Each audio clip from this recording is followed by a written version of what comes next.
all times of the day. There are ATVs, motorbikes. They travel pretty well. Entire neighborhoods are now under emergency curfews. Just this past weekend, gunfire went through, and you saw that, the Navy Yard. I saw it this morning. They saw that they fought back against law. See, they fight back until you knock the hell out of them, because it's the only language they understand. But they fought back against law enforcement last night. And they're not going to be fighting back long, because I've instructed them and told them whatever happens, you know, they love to spit in the face of the police as the police are standing up there in uniform. They're standing and they're screaming at them an inch away from their face, and then they start spitting in their face. And I said, you tell them, you spit and we hit. And they get hit real hard. It's a disgusting thing. I've watched that for years, for 3-4 years. I've watched them. The police are standing, and they're told, don't do anything under any such, and you can see they want to get at it. And they're standing there, and people are spitting in their face, and they're not allowed to do anything. But now they are allowed to do whatever the hell they want. This dire public safety crisis stems directly from the abject failures of the city's local leadership. The radical left city council adopted no cash bail. By the way, every place in the country where you have no cash bail is a disaster. That's what started the problem in New York, and they don't change it. They don't want to change it. That's what started it in Chicago. I mean, bad politicians started it, bad leadership started it, but that was the one thing that's central: no cash bail. Somebody murders somebody and they're out on no cash bail before the day is out.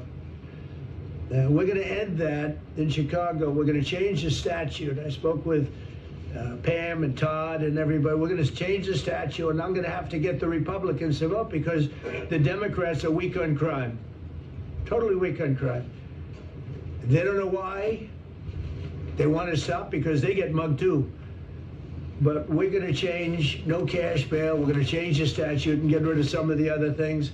And we'll count on the Republicans in Congress and Senate to vote. We have the majority, so we'll vote. We don't have a big majority, but we've gotten everything, including the great, big, beautiful bill.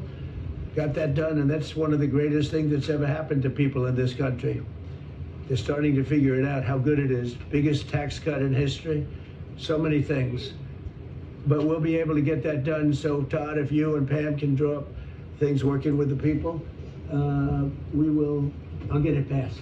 We'll get it passed with the Republicans. Probably won't get, think of this, probably won't get one Democrat vote, because they have no idea what they're doing. That's why they want men playing in women's sports. That's why they want transgender for everybody transgender. And they just got walloped in an election, in a landslide, and they haven't changed one thing. I saw the other day the certain gentleman who was a very well-known politician, Democrat, was fighting like hell that men should be allowed to play in women's sport. They just don't get it. They said it's an 80-20 issue, and I think it's a 97-3 issue. And I don't know who the three are. I've never heard anybody nobody's ever come up to me, sir, you have to let men play in women's sports. You have to do it, sir. Nobody's ever approached me. I don't know where this issue even comes from. Never seen anything like it.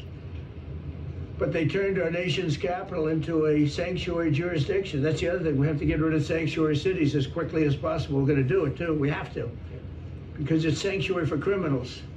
Releasing illegal alien gang members onto the streets. In 2022, nearly 70% of criminals arrested in Washington went unprosecuted.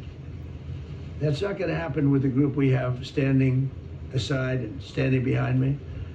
And at the Metropolitan Police Department, it's now reached a small number relatively compared to what it was, but it's thousands of people. You know, we have thousands of police. I was told today, sir, they want more police. I heard a number, 3,500 police. That's a lot of police. 3,500.